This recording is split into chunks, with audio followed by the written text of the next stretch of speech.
Tak, tady jsme zaparkovali. Tam nahoře je Goldglockner. Tady si babička rozhodla, že si zakouří, protože se v autě posrala strachy.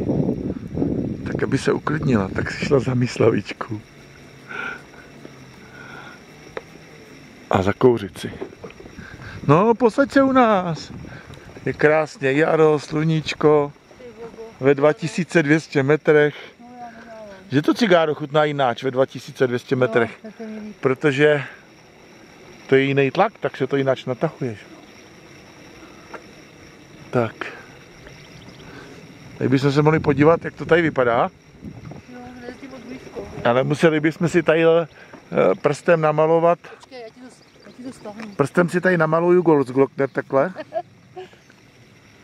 Víš? A to je on. Tam jedem právě. Tak co, Jíťo, bála ses hodně, viď? Bála jsem se strašně moc. No, to mají přikrytý. To tam dají až v létě, víš? No. A tady je takový hotel a Já restaurant. si svůj telefon a točím se normální pouze. Tak, no. Ani noha mezi sezóna.